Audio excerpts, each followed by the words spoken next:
नमस्कार सर. नमस्कार. 9 डिसेंबर 2022 रोजी समस्त आदिवासी संघटनांनी जन आक्रोश मोर्चा काढलेला आहे. नक्की काय हेतू आहे? 9 डिसेंबर रोजी आदिवासी समाजाने जो मोर्चा काढला आहे त्याचं कारण हे की जे 29 नोव्हेंबर 2022 रोजी मंत्रिमंडळाच्या बैठकीत झालेला जो निर्णय जो खऱ्या आदिवासींच्या विरोधात जो निर्णय घेतलाय की जे बोगस पदे 12,000हून अधिक जी बोगस पदे भरलेली आहेत ती पदे अधिसंख्याक करून त्यांना कायमस्वरूपी तिथे ठेवण्यात येणार आहे व जी याच्या आधीचा निर्णय असा होता की ती 12,000हून अधिक पदे आहेत ती रिक्त करून खऱ्या आदिवासींना तिथं प्राधान्य देणार होते. तर ते न करता त्यांनी जी आता बोगस पदं भरलेली आहेत तीच पदे तिथे कायम करून ठेवणार आहेत. याच्या निषेधार्थ जे खऱ्या आदिवासींच्या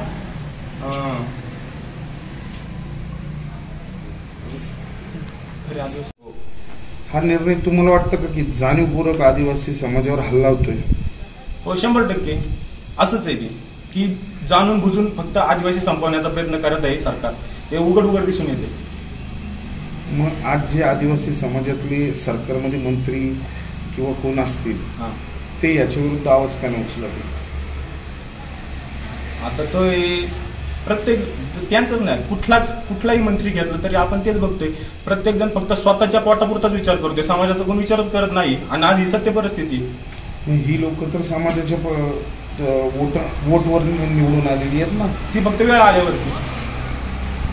इतर वेळेस कुठं जातात ही लोक? त्या टायमाला त्यांना समाजाचं कुठल्याच प्रश्नांची कुठल्याच अडचणींचं काहीच घेणं देणं नसतं. अशा लोकांना आपण कधी धडा शिकवणार? अशा लोकांना आपण धडा शिकवणं म्हणण्यापेक्षा हे जनतेने समजून घेतलं पाहिजे की या लोकांनी आपला कधी उपयोग करून घेतलाय. ते तर आपल्या उपयोगी कधी पडतच नाही, पण आपला कधी उपयोग करून घेतलाय हे जनतेने समाजाने कळायला पाहिजे की आपला किती उपयोग होतोय आणि आपला कुठल्या कामासाठी उपयोग करतात येते. मग आता सध्याच्या कंडिशन मध्ये आदिवासी समाज चांगल्या पद्धतीने जागृत होतोय. मग अशा लोकांना पुढच्या वेळेस त्यांची जागा दाखवली जाणार का? 100%. जर समाजाच्या मागे जर उभे राहिले नाही, जे नेते मंडळी असतील, पुढारी असतील, जे समाजाच्या मागे ह्या वेळेस जर उभे राहिले नाही तर त्यांना 100% त्यांची जागा दाखवली जाणार.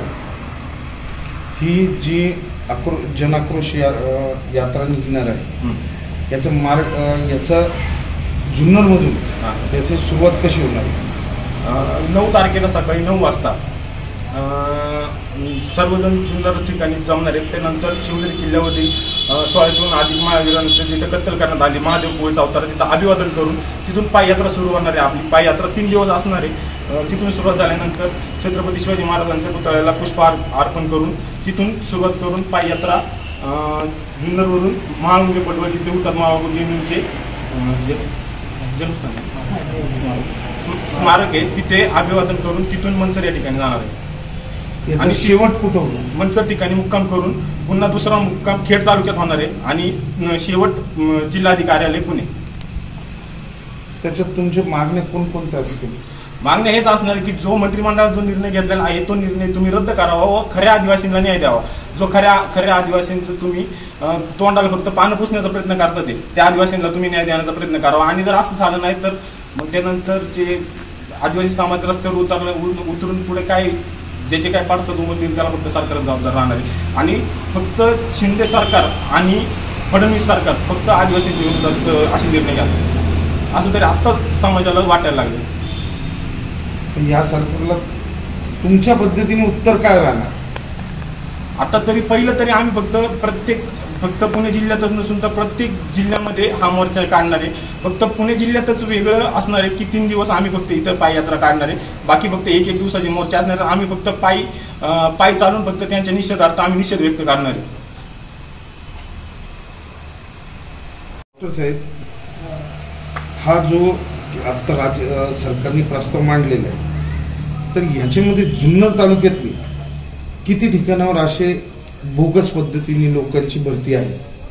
आमच्या माहितीनुसार जो काही आम्ही सर्वे केलाय त्या माहितीनुसार साधारणतः 10 ते 12 कुटुंब अशी आहेत की ते आदिवासी नसतानाही त्यांनी फक्त नामसाधर्म्य याचा वापर करून खऱ्या आदिवासींचे बोगस दाखले काढून त्यांनी शिक्षण आणि नोकऱ्या मिळवल्या आहेत. त्यांच्या विरोधही आम्ही जिल्हाधिकारी कार्यालयामध्ये पत्रव्यवहार केलेला आहे.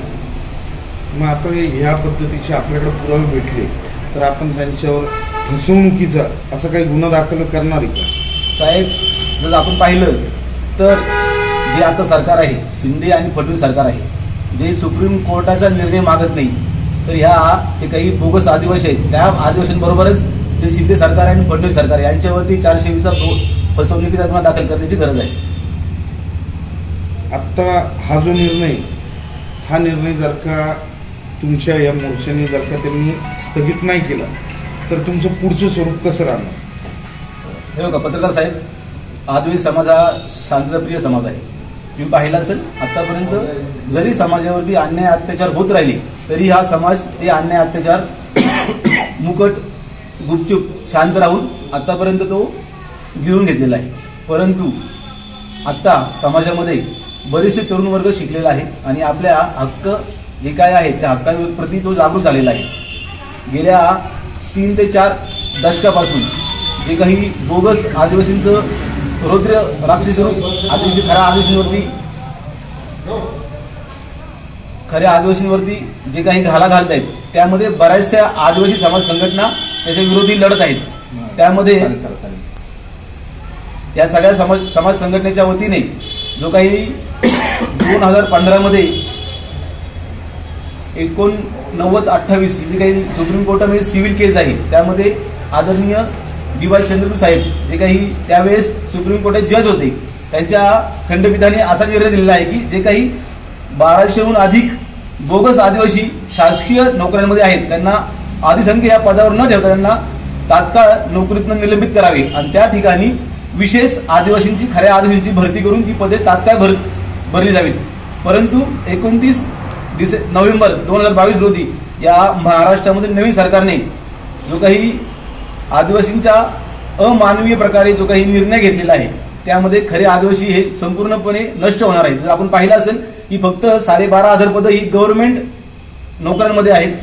अजूनही आपण पाहिलं असेल की प्रायव्हेट जॉबमध्ये असतील किंवा निमशासकीय जॉबमध्ये असतील किंवा ज्या काही वैद्यकीय इंजिनिअरिंगच्या काही शाखा आहेत त्यामध्ये जी काही मुलं शिक्षण घेतली ही बोगसांची बरीचशी मुलं शिक्षण घेतलीत ते काही यामध्ये 12,500 लोकांमध्ये नाहीये. त्यांच्याही विरोधी आम्हाला हा मोठा मोर्चा करायचा आहे आणि या मोर्चामध्ये आमची प्रमुख मागणी आहे की जे काही बोगस आदिवासी आहेत त्यांना तात्काळ त्यांच्यावरती गुन्हे दाखल करावेत आणि त्यांना जे काही 2 वर्ष सजा आहे ती सजा जे अधिकाऱ्यांनी त्यांना मदत केलेली आहे त्यांच्यावरती हे गुन्हे दाखल करण्यात यावे. डॉक्टर साहेब, असं समजते जुन्नर तालुक्यातील एक नामांकित डॉक्टर अशाच पद्धतीने बोगस आहे, याबद्दल काय खरं काय खोटं? तुमच्यापर्यंत जी काही न्यूज आली ती 100% खरी आहे. त्याचा पाठपुरावा जुन्नर तालुक्यातील बरेचसे सामाजिक कार्यकर्ते करत आहेत. त्याची जी काही फायनल केस आहे ती सध्या आदरणीय जिल्हाधिकारी यांच्या समोर आहे. त्यांनी एक निर्णय दिलेला आहे की जी काही पडताळणी समिती आहे त्यांच्याकडनं जर योग्य प्रकारे अहवाल आला तर लवकरच आपल्यापुढे त्या मोठ्या डॉक्टरांचं नाव समोर येईल. त्यानंतर खेडमध्ये हुतात्मा राजगुरू यांच्या जी काही स्मारक आहे त्या स्मारकाजवळ एक छोटीशी आमची सभा होईल आणि त्याच ठिकाणी खेडमध्ये आमचा मुक्काम होईल.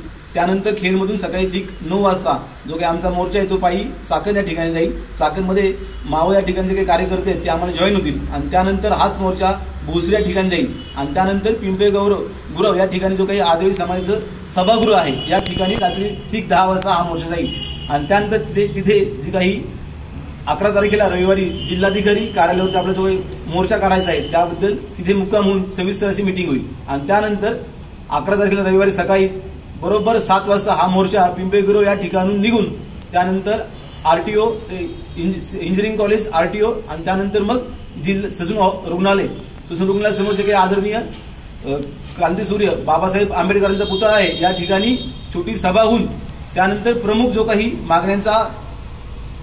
मागण्यांसाठी आपण जिल्हाधिकारी कार्यालयासमोर त्या ठिकाणी एक सभा होईल आणि त्यानंतर साधारणतः 11 ते 1:30 या दरम्यान जे निवासी जिल्हाधिकारी असतील त्याकडे आपल्या मागण्यांचं आपण जे काही आपलं निवेदन आहे ते देणार आहोत.